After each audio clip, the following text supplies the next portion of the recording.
अगर district administration वहां पर पूजा की इजाज़त नहीं देता, पूजा करने नहीं देता, तो वो वायलेंस भी नहीं होता, कोई भी नहीं होता। वहां पर section 3 place of worship act के तहत वो उनको अंदर जाने नहीं देना चाहिए। और 144 जब इम्पोज किए हैं तो डीसी एडमिट करता है कि 10 लोगों को हम इजाजत दिए। कैसा इजाजत देते हैं 10 लोग, जबकि 4 से ज्यादा लोग हो ही नहीं सकते, वहां पर होना ही नहीं है। वरना आपका 144 ऑर्डर इम्पोज करने का मतलब ही नहीं है। यानी there is a systematic planning. जिस वक्त वो लोग अलन चलो का नारा दे रहे थे, ये वायलेशन हो रहा था, प्लेसेस ऑफ वर्शिप एक्ट, उसके अंदर पनिशमेंट था। आप बुक क्यों नहीं करे? और जो भी पीस कमेटी या फिर जो है जो कॉम्प्रोमाइज डील हुई है, ये टोटली इलीगल है। डीसी और एसपी की वजह से ये पूरी चीजें हुई। ये दोनों ही जो है वायलेंस के जिम्मेदार हैं। क्यों उनके खिलाफ 153 क्यों नहीं डालते? क्यों दंगा करने के लिए उनके ऊपर केस क्यों नहीं, सेक्शन क्यों नहीं आ सकता था? क्यों 143, 147, 148, 149, 153, 295 केस क्यों नहीं डाल सकते थे? सिर्फ 188 के है 200 रुपीज पहले। जुडिशियल इंक्वायरी है इसकी, एक हाईकोर्ट रिटायर्ड हाईकोर्ट जज को इसका चेयरमैन बनाया जाए। वहाँ पे जितने लोग भी दरगाह के लोग जो मुस्लिम्स के जो जमा हुए थे, अपनी दरगाह की तहफ़्फ़ुज़ के लिए, अपने घरों की तहफ़्फ़ुज़ के लिए वहाँ पर जमा हुए थे। क्योंकि हम ट्रैक रिकॉर्ड देखें, शिमोगा में खुद ईश्वरप्पा साहब ने एक मॉब को जब लीड किया था, वहाँ पर क्या तबाही मचाई है ये हिंदुत्ववादी गुंडों ने, हम सबके सामने है। रिसेंटली एक प्रेस मीट हुआ डिस्ट्रिक्ट एडमिनिस्ट्रेशन और पुलिस डिपार्टमेंट के जानिब से। वहाँ पर कुछ बातें ऐसी हुई जिसकी वजह से अलन का जो इंसिडेंट हुआ, वहाँ पर वो लोग अपनी गलती को छुपाने के लिए झूठे तरीके से वो सच को छुपा रहे हैं। तो हम ये कहना चाहते हैं कि वो जो इंसिडेंट हुआ है, वो तरीक़ा उनका जो था वो बिल्कुल गलत तरीक़ा है। रात के सुबह के 3 बजे जब लोग घर में सोए रहते हैं, उस वक्त अंदर जाकर वहाँ पर उनको गिरफ्तारी वो लोग करे हैं। और वो ये साबित करने की कोशिश कर रहे हैं कि ये क्रिमिनल हैं, ये लोग गुनहगार हैं बोलकर साबित करने की कोशिश कर रहे हैं। इंसिडेंट उनके कहने के मुताबिक इंसिडेंट हुआ 4:30 बजे, 4:30 बजे शाम में इंसिडेंट हो गया। उनको 160 लोग ये लोग क्राइम करे बोलकर कैसा पता चला? हम ये कहना चाहते हैं कि वो लोग और एक चीज सप्रेस करे हैं। सिर्फ 153 एक सेक्शन डाले बोलकर बोल रहे हैं, वो 307 केस डाले वो लोग। पूरे एंटायर प्रेस मीट में एसपी मैडम मीडिया के सामने ये नहीं बताया कि 307 सेक्शन 307 के तहत वो लोगों को अरेस्ट किया गया है, वो कहीं नहीं बताया। तो हम ये कहना चाहते हैं कि 307 केस डालने के लिए ऐसा उसमें ऐसा होना चाहिए, ऐसी इंजरी होना चाहिए जो इंसान मरते मरते अगर बच रहा है, इतना जख्म हो गया है कि उसको मरते मरते अगर बच रहा है तो ही 307 लगता है। किसको इंजरी हुई? वहां पर कार को पत्थर मारे बोलकर बोल रहे हैं, एक ऑफिसर को इंजरी हुई बोल रहे। इंजरी कौन सी है? वो इंटरनल इंजरी है, वो हिडन इंजरी बोलकर वहां पर कंप्लेंट में लिखे हुए हैं। तो इंटरनल इंजरी को एक पत्थर यहां पर लगता है तो उसको 307 केस में रजिस्टर्ड करते हैं। और जानबूझ के 307 इसलिए डाले हैं कि ताकि वो लोग एक ज्यादा मास अरेस्ट जो हुआ, वो लोगों को ज्यादा दिन तक जेल में रखने के लिए। टोटल ह्यूमन राइट वायलेशन किए हैं यहाँ पर, कॉन्स्टिट्यूशन फंडामेंटल राइट्स वायलेशन करते हुए डिस्ट्रिक्ट एडमिनिस्ट्रेशन और गुलबर्गा पुलिस यहाँ पर झूठ अपनी जो गलतियां हैं, गलती को सच साबित करने की कोशिश यहाँ पर बार बार कर रहे हैं। और दूसरी बात, कानून जब बनाते हैं, जो ऑर्डर इंपोज करते हैं, उसकी इंप्लीमेंट करने की जिम्मेदारी डिस्ट्रिक्ट एडमिनिस्ट्रेशन पुलिस डिपार्टमेंट की होती है। 144 इंपोज करते हैं, 144 इंपोज करने के बाद कुछ लोग रैली लेकर निकलते हैं, नारे मारते निकलते हैं, देश के गद्दारों को गोली मारो सालों को बोलकर वो स्लोगन्स लगाते हैं, जय श्री राम के नारे लगाते हैं। यहाँ पर जात पात की एनिमिटी नहीं हो रही है, सिर्फ 188 केस, सेक्शन 188 के तहत उनको केस रजिस्टर्ड करते हैं। क्यों उनके खिलाफ 153 क्यों नहीं डालते? क्यों दंगा करने के लिए उनके ऊपर केस क्यों नहीं, सेक्शन क्यों नहीं आ सकता था? क्यों 143, 147, 148, 149, 153, 295 केस क्यों नहीं डाल सकते थे? सिर्फ 188 के है 200 रुपीज पहले, 200 रुपीज नॉन कॉग्निजेबल ऑफेंस, छोटा केस ऐसा कर रहे हैं। इतना ये करके बहुत बड़ा कमाल का काम कर रहे हैं। इसके खिलाफ बहुत ही जल्द ह्यूमन राइट कमीशन को, माइनॉरिटी कमीशन को, child national commission for protection of child commission को, उनको भी हम तमाम जगह पर कंप्लेंट देंगे, साथ ही साथ रिट पिटीशन भी फाइल करेंगे। वहां पर 153 के अंदर एक क्राइम नंबर 2728 जो मैक्सिमम पनिशमेंट 7 ईयर्स है। मैक्सिमम पनिशमेंट जब 7 ईयर्स होती है, उनको 41A सीआरपीसी में नोटिस देना होता है। बिना 41A नोटिस दिए कि वो तमाम लोगों को अरेस्ट कर जेल में डालते हैं, नाबालिग बच्चों को जुनैल के अंदर डालते हैं। तो इस सुप्रीम कोर्ट का Arnesh Kumar versus State of Bihar के केस के अंदर सुप्रीम कोर्ट ये कहता है कि 41A सीआरपीसी नोटिस के बिना अगर किसी को अरेस्ट करते हैं तो सुप्रीम कोर्ट का कंटेम्प्ट ऑफ कोर्ट होगा बोलकर कोर्ट बोलता है। और ये पुलिस वाले बिना कोई सिस्टम नहीं, कोई प्रोसीजर फॉलो नहीं करते, कोई ये नहीं फॉलो करते, अरेस्ट करते हैं और जेल के अंदर डाल देते हैं। वो वहां पर उनका वायलेशन हो गया, राइट वायलेशन हो गया, उसके खिलाफ हम कार्रवाई करेंगे। जी sir, 1991 place of worship act क्या कहता है? क्या डिस्ट्रिक्ट एडमिनिस्ट्रेशन उसको नाफिज करने में नाकाम रहा है? देखिए, ये बड़ा अच्छा सवाल आपने किया है। डिस्ट्रिक्ट एडमिनिस्ट्रेशन हो चाहे हमारे एमपी मिस्टर खूबा हो, ये खूबा साहब जो हैं पार्लियामेंट में बैठते हैं। ये places of worship act 1991 parliament में ही बना है और ये एसपी और डीसी जो हैं यूपीएससी क्लियर करके आए हैं, यूनियन पब्लिक सर्विस कमीशन। हमसे ज्यादा उनको नॉलेज होना चाहिए। ये places of worship act 1991 section 3 बार करता है किसी भी रिलीजियस प्लेस के कन्वर्जन को। उसके लिए कट ऑफ डेट है 15 अगस्त 1947 के बाद जो रिलीजियस स्ट्रक्चर जैसे हैं उसी हाल में रहेंगे, उसको कोई भी चेंज नहीं कर सकता, चाहे वो उसी के धर्म का क्यों ना हो या फिर किसी और धर्म का कोई क्यों ना हो। It is barred. लेकिन फिर भी जो है इन लोगों का कंटिन्यूअस जो कंटेंशन चल रहा है, ये इसको एंटरटेन किया जा रहा है। आपके पास सिंगल प्रूफ नहीं है वो बच्चे जो है फतराव करे बोलकर। फतराव करे होंगे, 10 से 15 लोग फतराव करे होंगे, मगर 165 लोगों को कैसा अरेस्ट करते? यानी there is a systematic planning. जिस वक्त वो लोग अलन चलो का नारा दे रहे थे, ये वायलेशन हो रहा था, ये प्लेसेस ऑफ वर्शिप एक्ट, उसके अंदर पनिशमेंट था। आप बुक क्यों नहीं करे? जिस तरीके से अभी मजहर साहब बता रहे थे, सारे वायलेशंस हुए। ह्यूमन राइट वायलेशन हो रहा है, वुमेन्स राइट वायलेशन हो रहा है, यहाँ पर Karnataka state child protection policy का वायलेशन हो रहा है। तो ऐसे इसमें वहां के सर्कल इंस्पेक्टर को सेक्शन 166A ऑफ आईपीसी में क्यों नहीं बुक किया गया? क्या खाली आम लोग मिलते हैं आपको, वो भी बयास्ड? किस तरीके से जहां जहां पर मुसलमान है, मुसलमान की आबादी है। आर्टिकल जो 1991 का जो कानून है उसके तहत क्या डिस्ट्रिक्ट एडमिनिस्ट्रेशन को उस जगह पर एक ग्रुप को नहीं भेजना चाहिए था? There is no legitimacy, there is no legitimacy. I seriously condemn.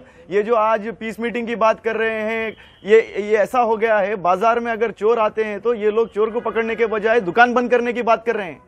चोरों को पकड़ना क्या चाहिए? आपका काम चोर पकड़ना है, दुकान बंद करवाना नहीं है। तो आप क्या कर रहे हैं? प्लेसेस ऑफ वर्शिप एक्ट आपके पास होने के बावजूद भी आप एंटरटेन कर रहे हैं किसी को। अंदर जाएं आप हवाला देते हैं कि हम पीस मीटिंग करें, स्टेक होल्डर्स के साथ बात करें। Who are the stakeholders? Sir, उनका डिस्ट्रिक्ट एडमिनिस्ट्रेशन का ये भी कहना है कि 1963 से ये जो है रिचुअल्स वगैरह होते हो रहे हैं, जो पूजा वगैरह हो रही है, आज की नहीं है, 50-60 साल से जो है ये होते आ रहा है। What is the legitimacy? Practice को नहीं रोक सकते। What is the legitimacy? Legitimacy कहाँ है? आपके पास जो केसेस आए हैं, आप सिविल एप्लीकेशन देख लीजिए, मिसलेनियस एप्लीकेशन देख लीजिए, ये रिजेक्ट हो चुके हैं, एक बार डिसमिस हो चुका है एट द कॉस्ट। अभी इस वक्त जो है 28 फरवरी को उन लोगों ने स्टेटस को मेंटेन किया है। तो व्हाट इज द क्लेम? कल को आपके घर में आके मैं बोलूंगा यहाँ पे मेरी आस्था है, आप अपना घर छोड़ के जाएंगे? वो वक्फ प्रॉपर्टी है, once waqf is always waqf. किसकी इजाजत से आप अंदर गए? Who allowed you and who is district administration to interfere into the religious matters? आप कह रहे हैं मामला वहां पे संगीन था, हालात खराब थे, तो ये आपकी जिम्मेदारी बनती है कि उसको मेंटेन करें। आप उसको मेंटेन ना करने हुआ, आप 10 को परमिशन दे रहे, 20 को परमिशन दे रहे, स्टेक होल्डर से बात करें, पीस मीटिंग करें। कहीं की पीस मीटिंग करें आप? Sir, law and order, district administration का कहना है कि लॉ एंड ऑर्डर को बरकरार रखने के लिए, सूरत हाल को खराब ना होने देने के लिए जो है वो एक उनको इजाजत दी गई, क्योंकि प्रैक्टिस को डिस्ट्रिक्ट एडमिनिस्ट्रेशन का प्रैक्टिस को नहीं रोका जा सकता, इसलिए वो लोगों को जो है वहां पर जाने की इजाजत। कौन सी प्रैक्टिस को रोका नहीं जा सकता? और जो बात भी है वो जो दोनों पार्टीज है, यानी कि दरगाह कमेटी और वो जो सामने वाले फरीक थे जो पूजा करने के लिए डिमांड कर रहे थे, दोनों को बिठाकर बात की गई। दोनों की रजामंदी के बाद जो है वो उनको वहां पर जाकर पूजा करने की इजाजत दी गई। वहां की दरगाह कमेटी को क्या पावर्स हैं? दरगाह committee maintains day to day affairs. Religious spiritual aspect में वो लोग कैसे आ सकते हैं इसके अंदर? वक्फ प्रॉपर्टी का क्या मतलब है? पूजा करने के लिए कौन से डिपार्टमेंट में रजिस्ट्रेशन की जरूरत होती है? क्या वो मुजरई इलाके का डिपार्टमेंट है? इनको इतना समझ में नहीं आ रहा। प्रैक्टिस रोकने की बात कर रहे हैं। कौन सी प्रैक्टिस? लेजिटिमेट है या इलेजिटिमेट है? आपने देखा है इसको? कौन इसका दावा करता है? What is the authenticity? What rights they have? जैसा कि आपने बताया, लॉ एंड ऑर्डर मेंटेन करने की जब बात आती है तो ये जिला इंतजामिया को सोचना चाहिए कि इलीगल लोग जहां पर एंटर हो रहे हैं तो वो उनको इकदाम लेना चाहिए, उनके ऊपर कड़ी कार्रवाई करनी चाहिए। कानून सबके लिए एक है ना। जब आप आम लोगों को रात में 3 बजे से 5 बजे उठाकर अंदर भेज सकते हैं, तो एमपी और एमएलए को रोकने के लिए आपके पास दम नहीं है? क्या वो लीगल काम कर रहे थे? वहां पर आके रैली जब निकाल रहे थे, क्या वो लीगल थी? 500 से ज्यादा लोग आपके खुद के नाफिज किए हुए ऑर्डर को उल्लंघन कर रहे थे, उस वक्त आप बैठ के तमाशा देख रहे थे? तो हमारी डिमांड इतनी ही है कि इस पॉलिटिकल वेदांता और ये एक ऑर्गेनाइज क्राइम के ऊपर इंक्वायरी हो, और जो भी लोग जो जुडिशियल इंक्वायरी हो इसकी, एक हाईकोर्ट रिटायर्ड हाईकोर्ट जज को इसका चेयरमैन बनाया जाए, कमेटी बनाया जाए, और ये पर्टिकुलर रियॉर्ड्स के ऊपर प्रॉपर इंक्वायरी की जाए, इन्वेस्टिगेशन की जाए, और ये एक रिपोर्ट के ऊपर जो लोग हैं, चाहे वो पत्थरबाजी करने वाले लोग हो, चाहे वो नारे लगाने वाले लोग हो, चाहे वो परमिशन देने वाले लोग हो, चाहे वो परमिशन पूछने वाले लोग हो, सारे लोगों के ऊपर जो इसमें लोग इन्वॉल्व हैं उनके ऊपर सख्त से सख्त कार्रवाई हो, और उनके ऊपर सख्त से सख्त उनको सजा मिले। एक डीसी और एसपी नहीं, सारे लोग जिसमें इन्वॉल्व हैं उनके खिलाफ, सबके खिलाफ हम जितना हुआ अपना लेटर्स लिखेंगे, चाहे प्रिंसिपल सेक्रेटरी हो, चाहे प्रेसिडेंट ऑफ इंडिया हो, चाहे गवर्नर ऑफ कर्नाटका हो, even chief justice of Karnataka, honourable chief justice of Karnataka को भी लिखेंगे, honourable chief justice of India को भी लिखेंगे, और हमें पूरी उम्मीद है कि honourable chief justice of Karnataka, high court of Karnataka इस पर सुमोटा एक्शन लेगा, और इस पर इंक्वायरी जल्द से जल्द बिठाने की हम मांग करेंगे। सर चाहता हूँ डीसी और एसपी की वजह से ये पूरी चीज़ें हुई हैं, ये दोनों ही जो है वायलेंस के जिम्मेदार हैं। डीसी और एसपी की वजह से ये पूरी चीज़ें हुई हैं, ये दोनों ही जो है वायलेंस के जिम्मेदार हैं, क्योंकि 8-10 दिन पहले से इनको मालूम था संघ परिवार के लीडर्स मुतालिक आंदोलन स्वामी एमएलए यहाँ के पूरे लोग जो है प्रोवोक कर रहे हैं, लोगों को अलन चलो बोल रहे हैं, तो उस पर इन्होंने फौरन कार्रवाई करना चाहिए था। एसपी मैडम को शर्म आनी चाहिए, जो लड़के दरगाह की हिफाजत के वास्ते ठहरे थे उनको जो है फसादी बोले हैं, राइटर्स बोले हैं।